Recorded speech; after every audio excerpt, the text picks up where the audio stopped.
maze kumenya yuko umuntu burya akora besika byinshi kugeza ubwo wenyine ubwo uzafata umwanzuro ukavuga ati no reka nanjye ngerageze iki ngiki.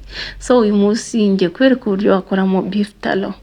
Abantu batayizi just ni amavuta dukura mu rugimbu rw'inyama cyangwa rw'inka, hahandi zimwe ziba zifashe imyiko ya around nyine the kidney, ni nk'urugimbu ruba ruri. So welcome to my YouTube channel. Ni utarakora subscribe, kora subscribe kugira ngo tujye tubana. Uyu munsi rero ngiye kwigisha uko uzajya utegura iyi beef tallow mu rugo. Ushobora gukoresha uteka, ushobora no kuyikoresha even for your skin care. Okay, kora subscribe kugira ngo ibyo byose ninzanjye nambikora mbere kuko bayitegura. But for today ngiye kubereka uburyo ushobora ku extractinga uyikuye mu rugimbu, ujya kuvunya isoko ukabwira ati ndi gushaka urugimbu rw'inka. Just ni za nyama ziba zifashe inkiko, aho inkiko ziba ziri nizo ziba zegamiyemo. You get it? If you don't get it, subscribe to my YouTube channel kugira ngo nguhereza usobanuro urambuye.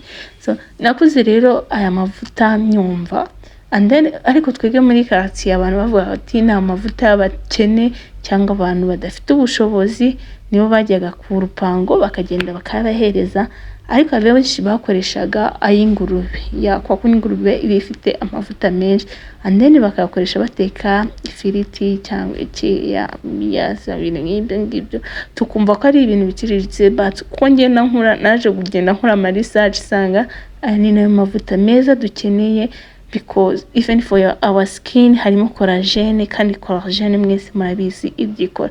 So rero natangiye mfata rwa rugimbu ndukataguramo uduce dutoya, ndangize nshyira mu mazi, ndangije ndarwoza neza because tuzayikoresha no kuri skin kandi tuzayikoresha tunateka.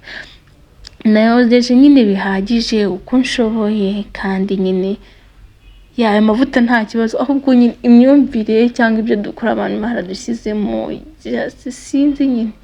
So maze rero kuyoza neza yumutse, nahise nyashyira ku muriro ngiye kuyateka amasaha 2. You cook it for 2 hours. Ya ugategereza. Hano byari bigezemo hagati muri ko n'amazi yarashizemo, none amavuta atangiye kuba extracted. Ushyiramo umunyu ndetse ukabitogosanya n'umunyu. For me nasizemo rosemary cyangwa romare kugira ngo ngabanye umuhumuro w'inyama. But n'ubundi iyo umaze kuyateka, the more you cook it, ubundi agenda avamo wa muhumuro w'inyama. Please kora subscribe kugira ngo nzakwereke n'uburyo ushobora kuyitunganya. Iya skin itandukanye n'indi for sure. Trust me, niba ushaka kumenya rero ibintu nk'ibi ngibi ugomba gukora subscribe kuri YouTube channel yanjye, kandi ukabwira na mugenzi wawe agakora subscribe akazana nkabigisha nanjye mukankunda kandi mukandera. So hano rero amavuta yaramaze kuba extracted, muri kubona nyine ugeraho amavuta agasigara yonyine, none bya bindi biba byabaye crunch, ubona ko nyine amavuta yabishizemo. And then nese nkuramo nyine ibingibi, noneho amavuta ukende. So abantu baza ati si ibintu wabikuye ibintu bigize ute. Yeah, wagende ujye kuri ukore research urebe best skin care nyine product wakoresha. Harimo beef tallow, nyine ikintu burya utarya nko kukigishyira muri skin yawe. Like for me nakoreshaga amavuta ya coconut, but today ngiye gutangira kugerageza iyi beef tallow, kandi namara result nziza nzaza hano pe mbibabwire, kandi nawe muzaba muri kugenda mubibona uko nsa ndi kugenda. So kora subscribe rero kugira ngo dukora content zitandukanye, ngenza mbereka ibintu byinshi bigiye bitandukanye, ibyo mfite nzabibaha. Kandi please ku bantu bamaze gukora subscribe mwarakoze cyane. So ibyo ngibyo nibyo nakuyemo, and then cyari cyo gihe cyo kuyayungurura ngakuramo za impurities zose, and then tugasigarana amavuta. Nafashe rero nayungura mu kayungirizo kanjye neza gutya ndi kubigenza.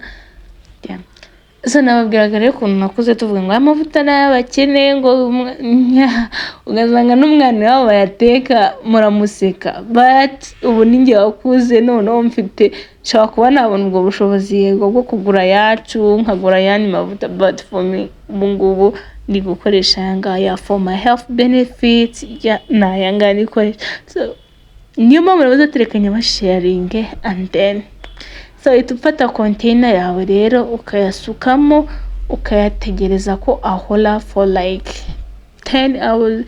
For me nakoze overnight yuko ni menshi ariko nuko ngiye kuryama nakotegereje nk'amasaha 5 agafata akaba ameze neza.